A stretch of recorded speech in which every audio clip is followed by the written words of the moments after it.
Welcome back, ladies and gentlemen, to the Gentrio podcast. As always, I am your host, Jacob Murphy, and joining me today is Adam Spector. Adam is a father, partner, multi-time business founder, and investor. Adam, welcome to the show.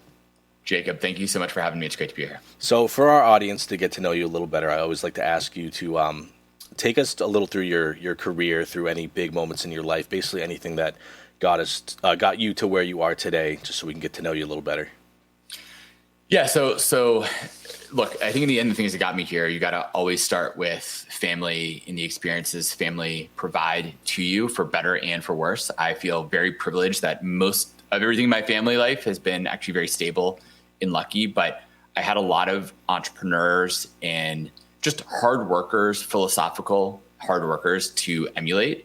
So my grandfather was an immigrant from Europe, and he came here, didn't really speak any English, and built his own first business. And that was, became a big success, but he also worked a huge amount and a ton. I mean, I wasn't around at the time, but a huge, really hard worker, and ended up selling the business. And it's funny, I think he financially lost out a ton because he sold it as early as he did. Mm-hmm. But at least from what my grandma used to say is that he would have been dead 30 years earlier had he kept the business due to stress.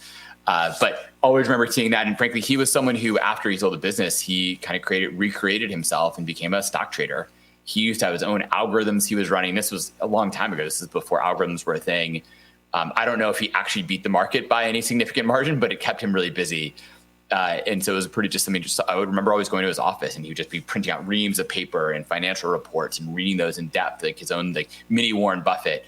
Once again, not to the same level of success by a long mile, but just keeping himself really busy there was something I remember in depth and about him and the lessons I got there. Same thing with my dad and my uncle, who my dad is just someone who was always working a lot. And I'm sure there was detriments to that. My mom would certainly say there was a lot of detriments to that. He wasn't around as much.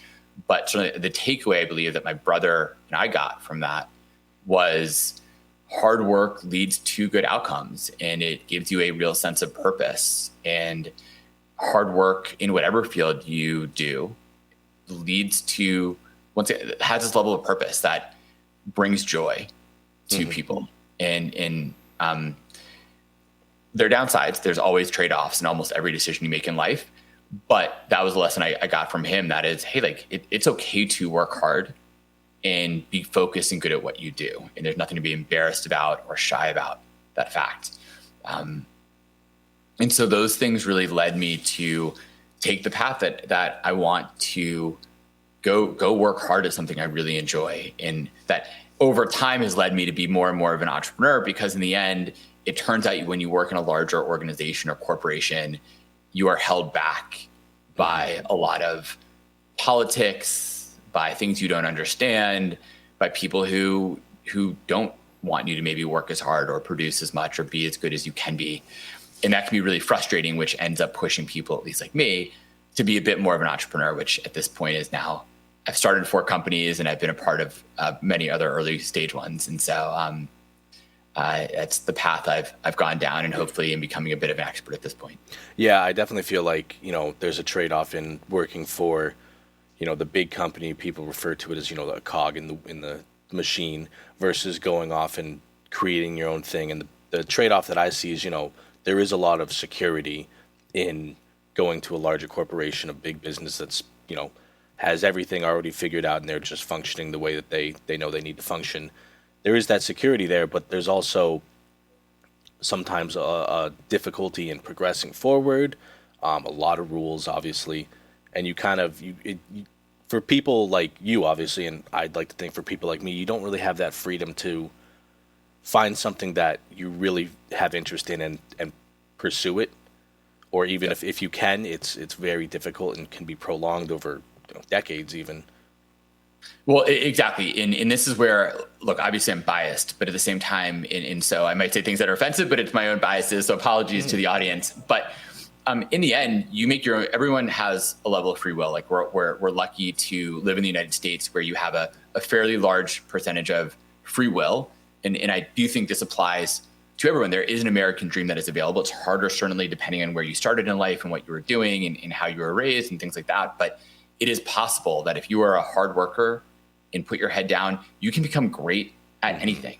This goes from everything from being the janitor, and you can love that job and be like a part of an organization too. If you're a janitor in a hospital, you're helping people stay healthy and grow and get better. That is really valuable. The same way that is just as valuable as someone who's the CEO of some big organization. Both have huge amounts of value. As long as you want to reach what's sort of called flow in positive psychology and say like, I can be good at this. And it's something that I actually don't understand when I talk with people at different companies and like, well, I don't like my job. Like, well, why? Like, well, I'm not good at it, or it's too hard. Well, why is it too hard? What part of it haven't you tried to learn? How are you pushing yourself to learn and to grow and to better yourself? Because you can be great at whatever job it is. You might think, oh, this sucks. XYZ job sucks. Well, why? Is it because it sucks because you haven't actually learned about the nuances and the depth of what makes for that job to be great? Because you can go deep on anything and become great at anything. And by becoming great, you start to love it. And when you love something, it becomes your passion. Yeah, I think that's the flow. I think also this was actually something I was thinking about the other day. Because obviously working for a startup company or a younger company like Gentrio, even if you have a title, you are involved in almost every aspect of the company. And in doing that, I've been trying to figure out, which parts of this company do I really enjoy doing versus others that I'm happy to do, but maybe 20 years down the line, I would not want to be doing. And something that I was thinking about was not only is it important to learn the nuances of how to do a job, say marketing, you want to learn the ABCs of how to do marketing, but then I think there's an additional step that a lot of people who end up saying they don't like their jobs miss, which is how do you then take, say, marketing and say, how can I turn that into Jake's marketing?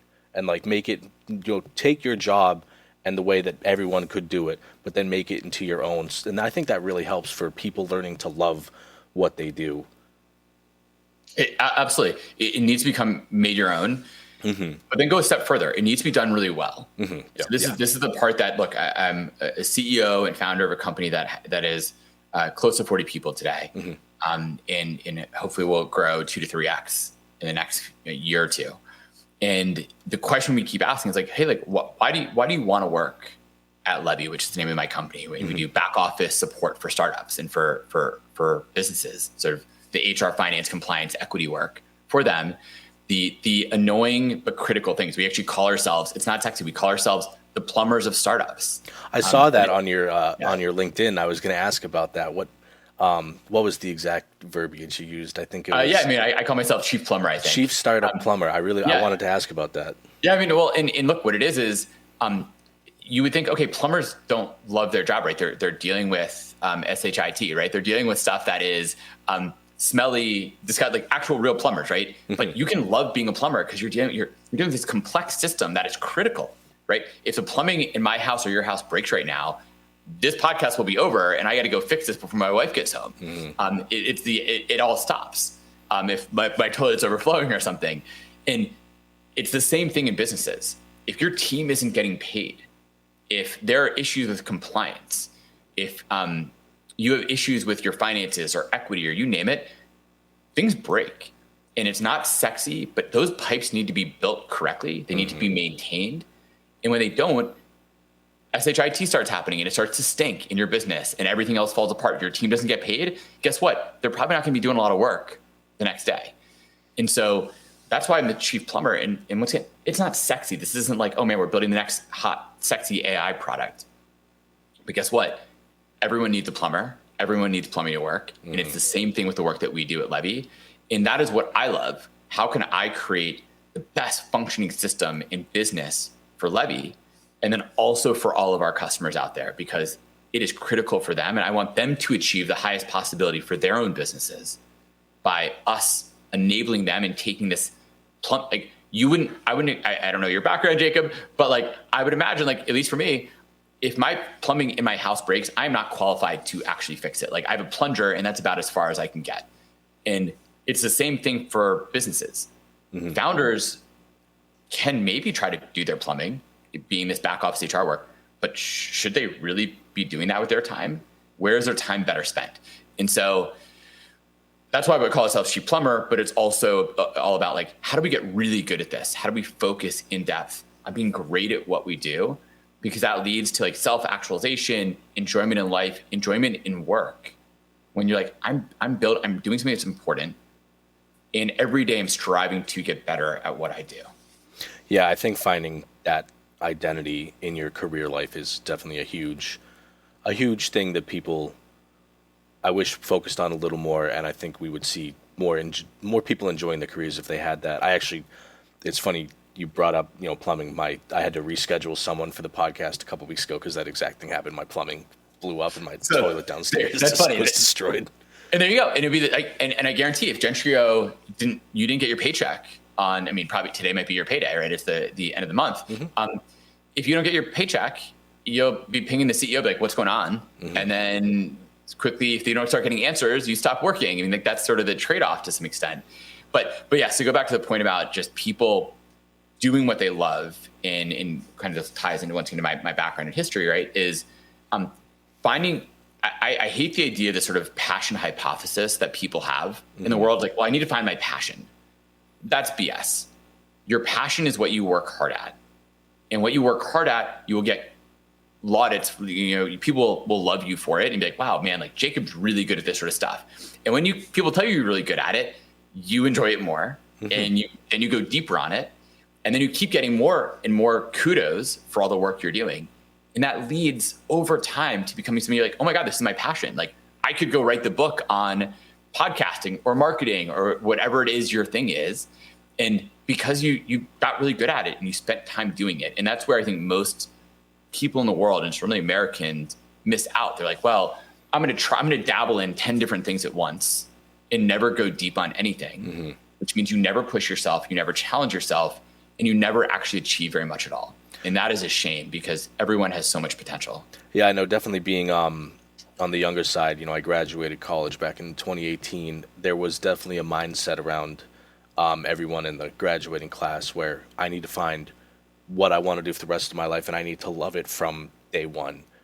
And, I sat down with my mom and had like a deep conversation about my career. And that was one of the points that she made that stuck with me, which was, sometimes you're not going to love what you do right from the start. And sometimes you have to pay your dues and grind through it to get to a point where you can start to love it and start to find, oh, this is my passion. It took time to build myself to the point where I could really dedicate and find that passion. Agreed with her. I will add though another key point there, which is it's impossible to love something unless you work hard at it. Mm-hmm. Like how even just think about a personal relationship. You might people fall in love like overnight, but the long-term love that lasts takes a lot of work. It takes time. It takes hard work. There are good and bad days in a personal relationship. And those good and frankly, the bad days and the work you do to get through that makes you appreciate that person even more. Oh yeah. And so that is the same thing with work. You can't understand if you're going to love the job unless you do the hard work to understand its nuances. How can you love something until you understand all the elements about it? You can't. Like that doesn't actually define real true love. True love is understanding all the different pieces, the in-depth elements of what that thing is. And once you understand it and can love all the parts, the good, the bad, the ugly, then you can have true love. And that is where, at least when it comes to the work part, you start to have real passion around it. But that takes years of work. It's not something you figure out overnight by looking at TikTok. Mm-hmm. Yeah, definitely going to TikTok for answers is something I'm seeing a lot of younger people doing. And I'm like, I think that may not be the right route to go. There's probably short-term answers, but yeah. But it's easy in the short term, and it's like a distraction, which, look, I get people need distractions and stuff, but in the end, and there's videos of people complaining, well, I don't like my job, or I can't get a job right now. Well, why can't you get a job? You have a marketing degree from some good college, but why isn't anyone going to hire you? What marketing work have you actually done? What have you done to prove that you're valuable, you're great at what you do, you can get out there? The answer is in most cases very little. And so, was it a good value of your time to be watching more videos on TikTok versus figuring out what are all the nuances of all the key marketing elements that a business has? and becoming a real expert. So when you go and interview, you can say to them, I understand what does it mean to do SEO. I understand what it means to do great content creation. I know what an SDR does. I know how to do top of funnel, middle of the funnel, bottom of the funnel, conversion metrics. I like to track everything in these tools because these things are the best ones. Here's the coolest new AI tool that's coming out. Those are people who blow you away, and those are the people who get hired, not the ones who say, I got a marketing degree and I've never actually done any real work in the space. Yeah. Because I'm too busy on TikTok. And I know one of the complaints that I hear all the time is I want this job, but they say they require 2 years of, say marketing experience. And I've told a lot of people that I don't know, I'm like, okay, they may say that, but if you go into an interview and you blow them away and you say, but I don't have 2 years, but look at everything that I've worked for and worked hard at to show you that I'm still your guy. Well, then I would argue you actually do have 2 years. It might not be the standard 2 years at a company, but you'd be like, yeah, I was in school the whole time, but my side project, my side gigs wasn't watching TikTok. It was building out I built a whole company online, marketed it, got a few thousand people on it, using my product or reading my newsletter about marketing trends or something, right? Like you can do a million different ways to prove that you're actually passionate and interested in that topic and show that you are the expert. And there will be people then who will give you the shot. Yeah. It just takes the hard work though. It takes the hard work. Yeah. And people are not willing to put in the hard work, which is once again, like to try to tie it back together. So then we kind of went off on a tangent here, but that's what I learned from my grandfather in his hard work. And when he didn't understand stock trading at all, but he made it a new passion of his after he sold his business. And same thing with my father, who got to a real pinnacle in the legal field. He worked really hard. And he missed out on some things with his kids, and that was its own downside.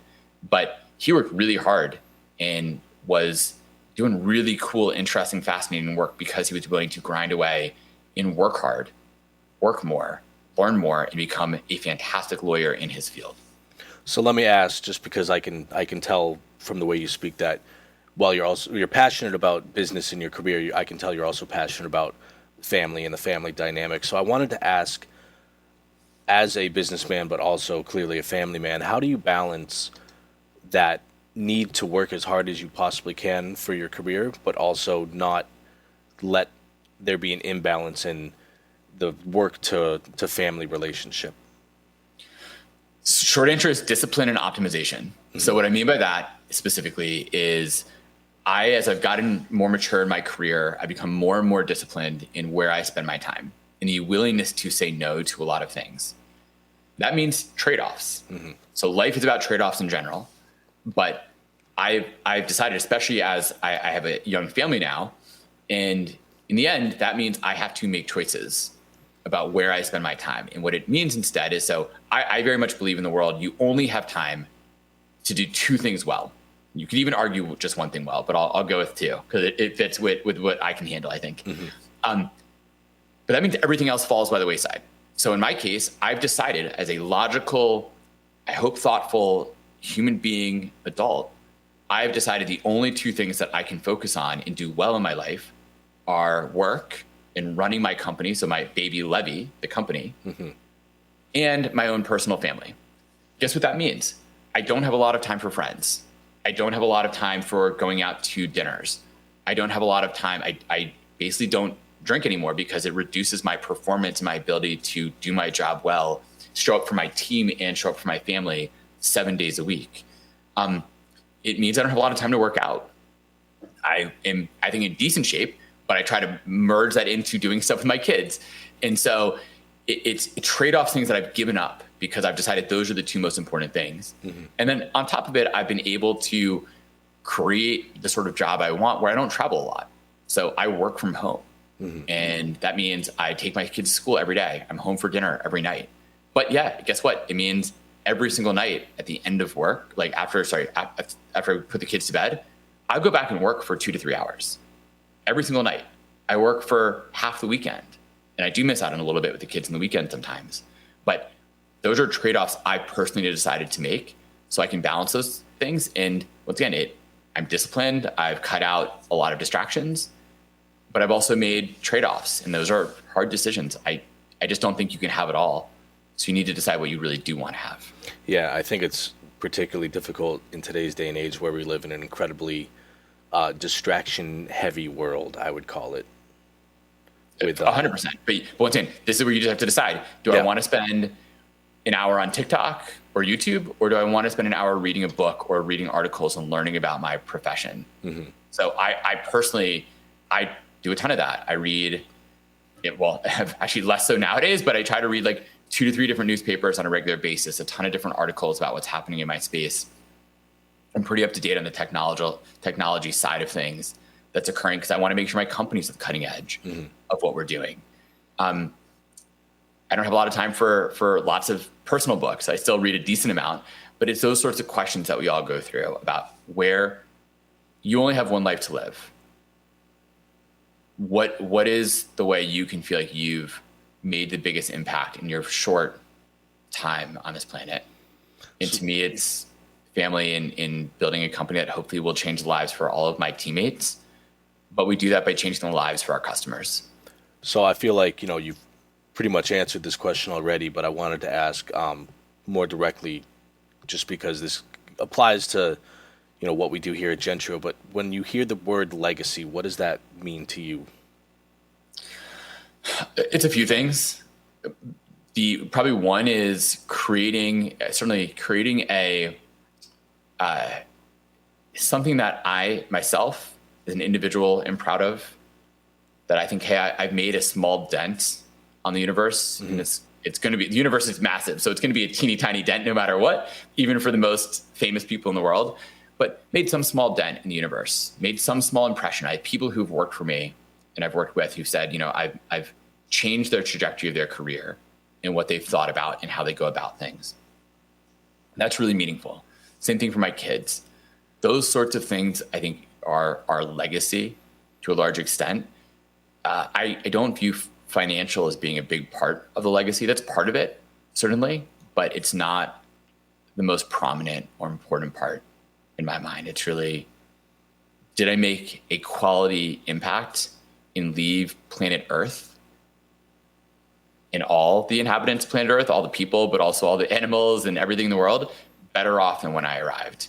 And I hope I'm at least doing an okay job on that front so far. Yeah, I love that answer. I think, working for Gentrio, obviously, when we talk about legacy, a lot of it does get, it gets talked about under the guise of money and assets and physical possessions that we leave behind. But I like to try to remind, especially, that I have a platform here that I can speak a little more philosophically to, that, legacy, you're better off leaving someone who can have your legacy to take with them, and it makes them a better person, versus just leaving them a legacy which might be beneficial, but if it's just a big pile of money, I think it's more beneficial to have someone who's better off because they've had you as a mentor and a person to look up to, and have your legacy to kind of, strive to have their own legacy of equal value, versus, here's a lump sum of money. Look, I'm sad for people who inherit a lot of wealth but hate their parents, mm-hmm. and are depressed and sad with life, right? If you get a bunch of money from your parents when they pass, that should be a celebration of joy for the lives they lived and for the outcomes they helped you achieve as an adult. And the money might be an added bonus on top, but it should not be the celebration in any way. Otherwise, those parents probably to some extent failed you. And that's what I want my kids to be so happy for the life that I've lived and for the legacy that I've left them. When that hopefully a long time from now comes, mm-hmm.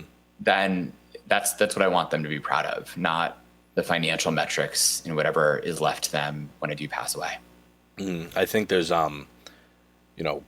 everyone knows that there's tons of horror stories that come to estate planning and people who have failed to prepare, and, that pile of money gets significantly decreased because of a failure to plan, or just hours and hours of time having to be wasted in probate because, when you're already going through a crisis situation of losing someone. But I think there's a flip side to that too, that a lot of people don't think about, which actually produces, I would argue, even more horror stories sometimes, which is there is well-off family and someone passes away and they leave a lump sum of money, and then that family ends up getting into fights and they split up because everyone's so focused on the money. And it really, I always make a point to tell people that these conversations are difficult to have, but it's important to have them now instead of later, because you don't want to have these kind of fights because no one communicated at the time. And I think the person who did pass away, their legacy deserves to be preserved and not have, it turn into the source of conflict and totally. argument. Well, it's funny. I've seen it happen in my own family where when my grandfather passed away, the way he set things up, he actually wanted to use the financial legacy to kind of keep the family together. Mm-hmm. And unfortunately, it led to more angst than it should have. Not terrible. I know there's horror stories out there.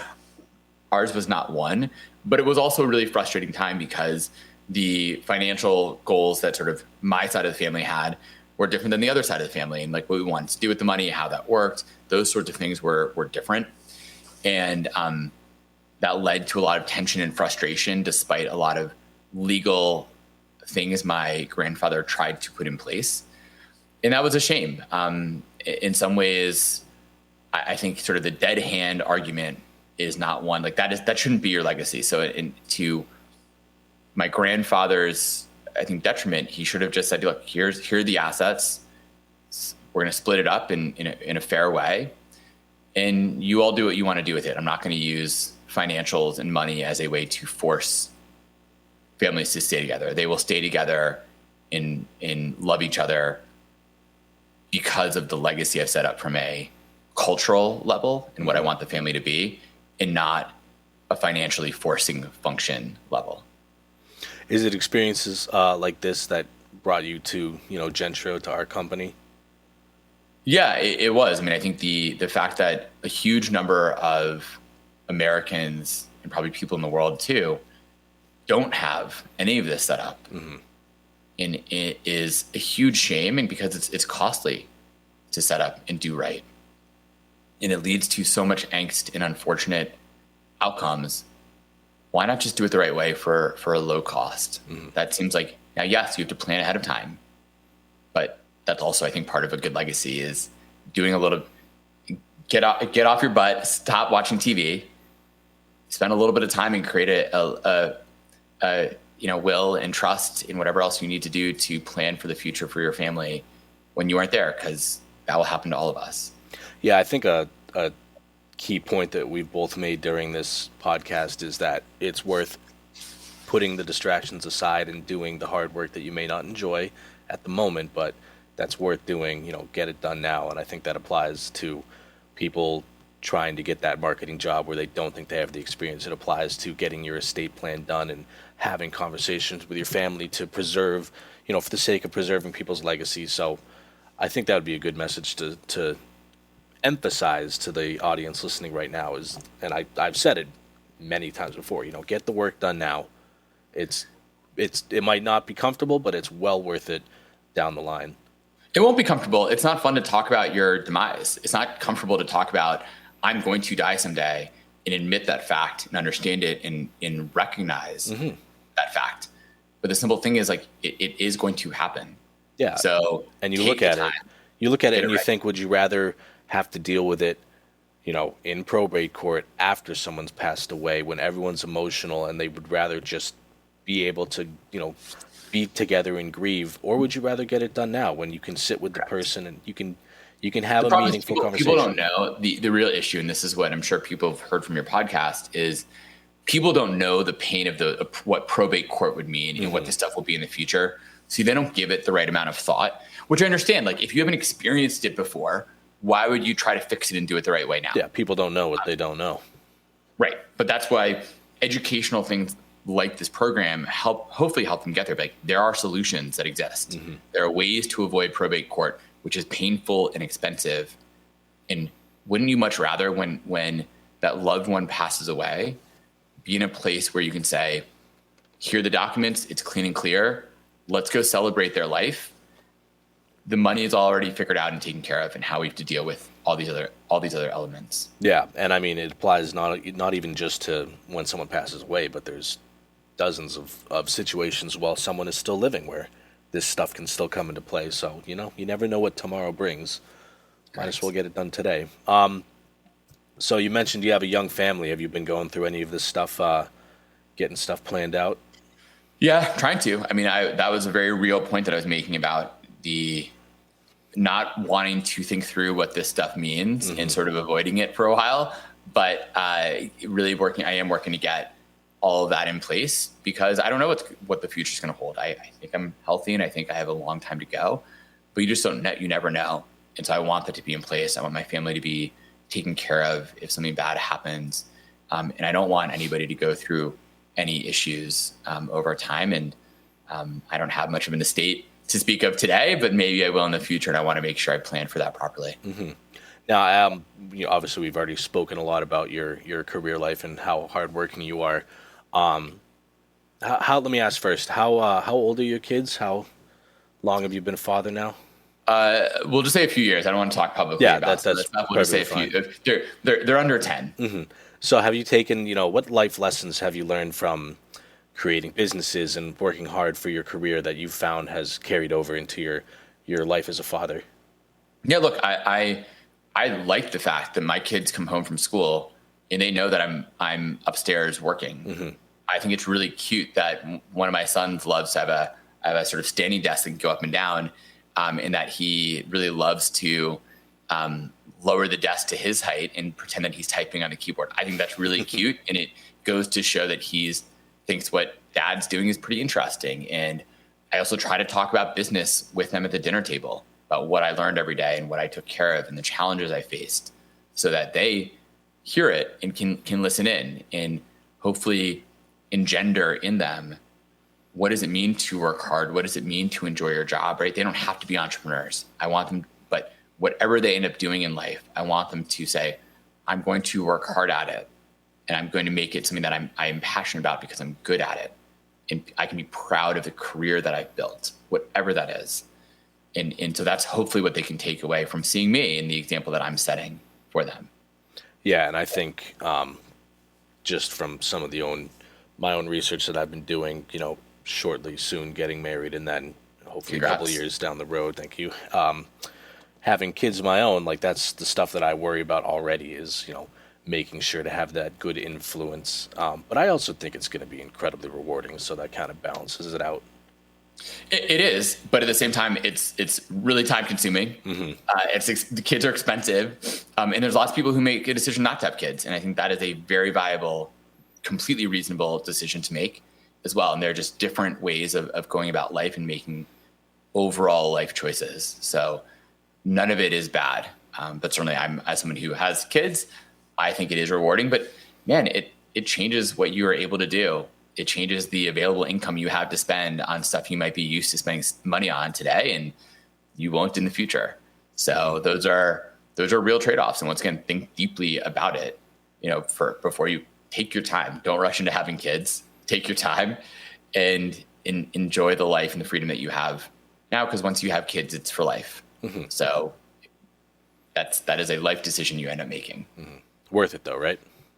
So far, so yeah. Ask me in another 20 years, we'll see. But yeah, no, look, I very much think so. But I went into it once again. I try to be really disciplined and think, what are the pros and cons of this? Am I okay with the fact that I'm signing up? I'm making a life decision, right? That is actually more serious than a marriage. Marriages can be dissolved. I can never dissolve being the father of my children. That is always going to be part of me forever. I can't take that back. So that is a really big decision. And I wanted to make sure I was financially ready, mentally ready, and that I was okay with giving up a lot of the other elements of my life that I really enjoyed. I mean, we don't travel very much anymore. We don't go anywhere. Most of our money goes to school and to childcare and all these different elements that are fine. And it's important for our kids, but it once again changes the nature of what you are able to do and how you do it. So yes, do I think it's worthwhile? Absolutely. That was a choice I made. And I think I will be so happy that I've made that choice. I am today, and I'm sure I will feel the same way when I get older. But there are going to be times of heartbreak and heartache. Things happen to kids, and it can be really tough, and it will change you forever. And you can avoid some of that pain by not ever having kids. So there are trade-offs and risks, but that is also part of life. I think it's helpful for people to have access to programs like this where they can see people like you so they can relate and know that they're not the only ones going through it. It has an impact. Oh, good. I'm glad to hear I made that impact there. And yeah, I mean, just become the best at what you want to do. And even if you don't know what you want to do, just become the best at whatever you're doing. Mm-hmm. At some point, you'll become known for it, and it'll be wonderful. Yeah, and you'll find that passion. Correct. And then you won't be able to stop. And then you'll be so busy. You'll be doing so well. You'll end up hiring people to help clean your house instead. Yeah, exactly. Looking forward to when I can do that. I had two different questions that I was going to ask you to kind of wrap things up, but I think after our conversation, I want to combine them almost into one. So the first question I was going to ask was, what advice would you give to young entrepreneurs looking to invest or create businesses? And then the second was, what advice would you give to people who want to start their family? But I think I'd love to combine them and say, as an investor, as a successful businessman and a family man, what advice would you give to someone who finds themselves in a similar space where they're looking to have an impact in their business life, but also want to be there for their family and make that function as well properly? The ability to be there for your family or to do the things you want to do that are non-work related is a function of your ability to do a great job and be successful at your work. Since work is how you make money, money is how certainly the American capitalist society works. So having money gives you optionality. Optionality gives you choices, or optionality means choices. And choices means you can decide where to spend your time and what to do. So and then from a business perspective, what that means is you need to be on, to use a sports analogy, I suppose, you need to be on the field and in the game to ever be able to hit a run, let alone a home run. So if you're not in it, you're not going to be able to be a part of it. So the point about investing, we haven't talked much about that in my experience there, but the reason I've been able to do at this point a lot of investments, and I do it with a group of people, so it's largely not my own cash, but the reason I'm able to do that is because I've been in Silicon Valley for 14 years. I've been here, like most people, probably 80 or 90% of the people that I've met over those 14 years have left. It burned out. They didn't want to be in tech anymore, you name it. I stuck around, and it doesn't mean it's always been easy, testing myself against the smartest, brightest people in the world, building the most impressive technologies out there in the main place for that in the world. And it hasn't always been easy, but guess what it did mean? It means I was on the field. I had opportunities to play ball. And what that ended up meaning is, look, you have opportunities to invest in cool companies. You meet amazing co-founders. You have new ideas that are innovative and are pushing the boundaries of what makes sense to everyone else, right? This is where Uber started and Airbnb, right? Those were crazy ideas. Like the idea that you let a random stranger stay in your extra bedroom, or you get in a random stranger's car to drive you around. Those were insane ideas 10 years ago. Literally, people thought it was crazy. I remember talking to friends of mine who were not in Silicon Valley, and they were like, you got to be kidding me. There's no chance I would ever do that. And of course, now it's completely normal. But I was doing that the moment it came out. I actually literally got a ride from the CEO of Uber in his car, not as an Uber ride, but because I was at a party. I was at a party he was at, and we were going to the same place across the city. And so he was like, "Do you want to get a ride with me?" And it wasn't actually an Uber ride per se, but we talked about Uber a ton then. And it's those sorts of things that you have to be on the field playing the game to even have a chance.